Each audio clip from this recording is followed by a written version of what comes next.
he is getting set to be in the Final Four, taking on the Kansas Jayhawks coming up this weekend. And he is the two-time Big East Player of the Year and a national champion back in 2018 on Villanova.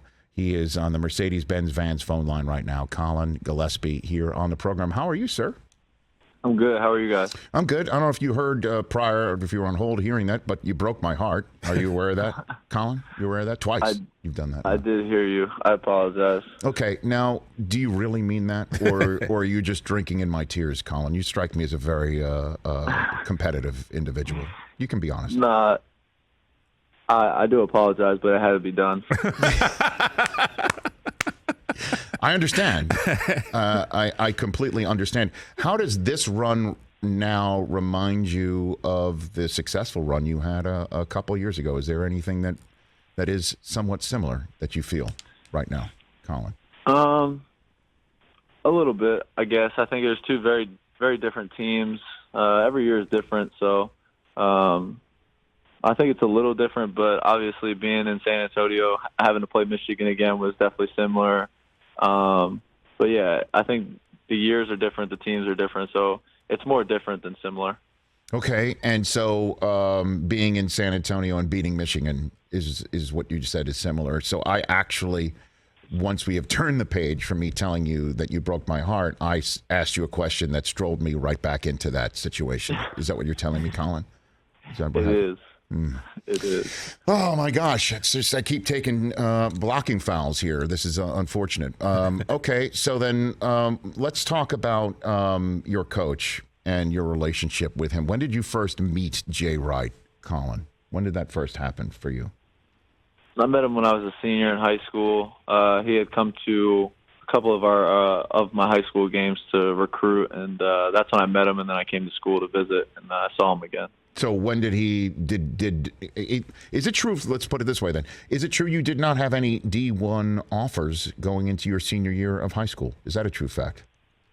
Yeah, I was my junior summer, so going into my senior year, I picked up two very late in the summer during AAU to Maine and Albany, and that was the only two that I had.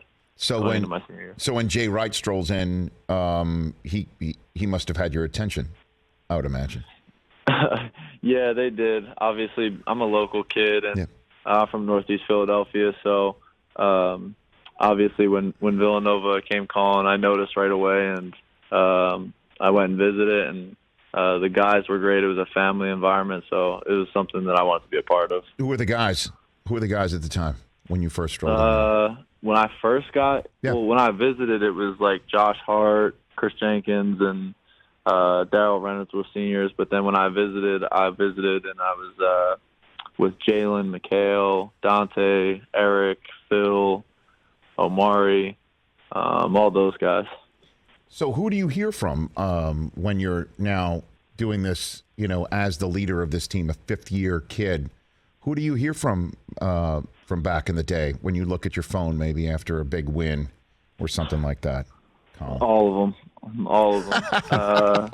Those guys are, we stay in contact. Those guys are like my brothers, and we stay in contact all the time. I mean, I talk to Jalen every day, and then I'm always talking to McHale, Dante, and Phil is overseas right now, so the time zones are really off, but he'll text us, and it'll be like 3 a.m, and so we all stay in contact. How about any of the old school guys? Kyle Lowry, do you hear from him? Do you hear any some old school Wildcats? Well, yeah, Kyle's from Philly, so he's around all the time in the summer, and he's always talking to our guys. I think it's really cool about the culture and the program is that those guys are always back around in the summer times, and they're always a phone call or a text away, and they love to be talking with us. So, but yeah, we talk Kyle Lowry,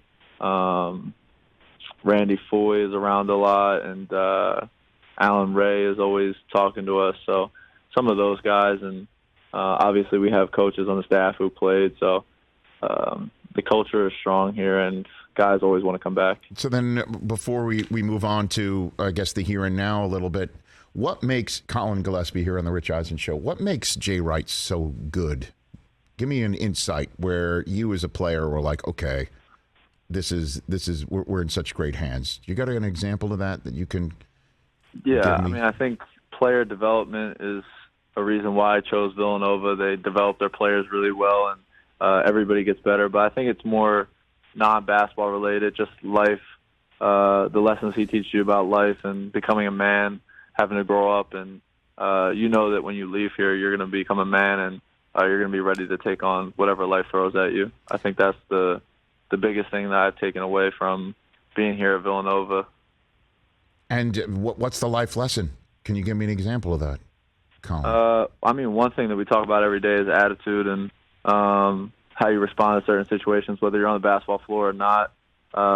It could be you're in foul trouble on the basketball on the court, and kind of just have to say attitude and go make the next play. And I think that's the same thing in life with life situations. You might be throwing a situation at you that you weren't expecting or that you weren't ready for, but that's life, and you kind of have to adjust and just move on and do the next right thing. So I think that's.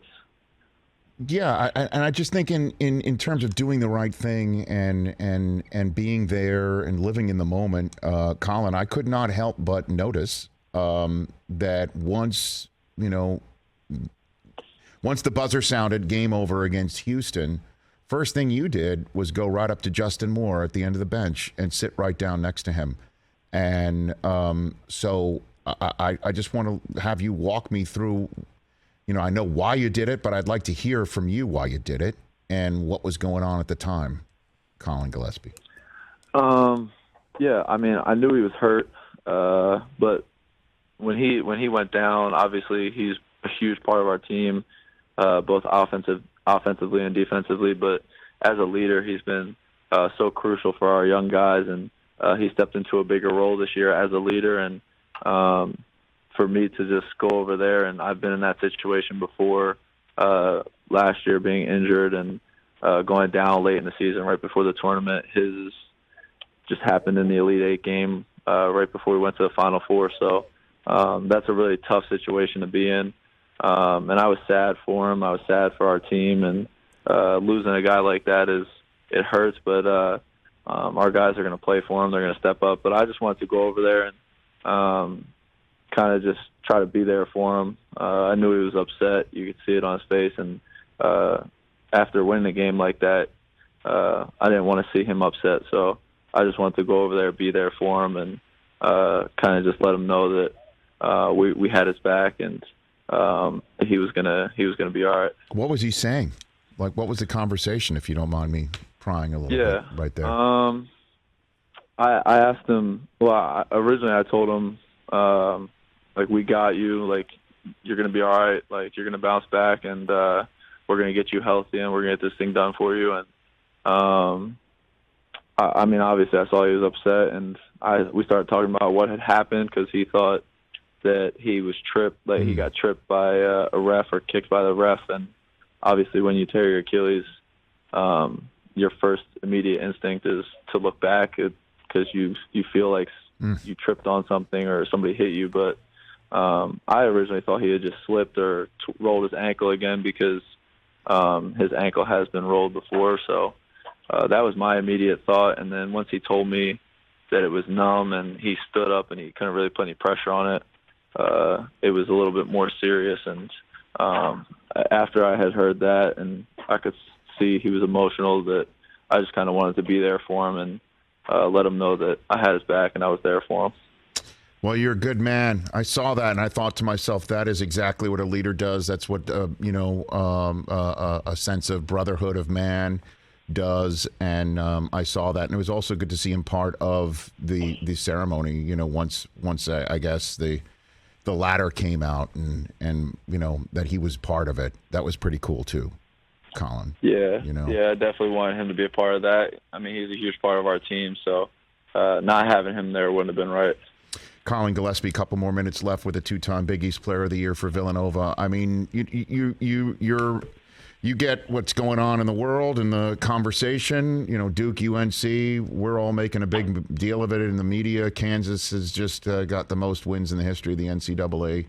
world, and now you're a man short, second leading scorer in Justin Moore. Do you think you're going to be the overlooked team going into this weekend, Collin Gillespie? I mean, we don't really look at it. We don't pay attention to it. Obviously, it definitely hurts not having Justin there, just in terms of leadership and his presence on the floor as a scorer and as a guy who guards the best player every time that we go out. So it's definitely going to hurt, but our other guys are going to step up, and they're going to be in different roles. Caleb Daniels came off the bench all year, but he was a starter all last year, so it's not new for him. And then other guys are going to be put into bigger roles and have more time with the ball in their hands and have to be decision makers. And we'll have a few guys come off the bench that need to play some more valuable minutes. So I think guys are going to step up, and they're going to be ready and prepared for the moment and excited to play. How do you view your role in this moment?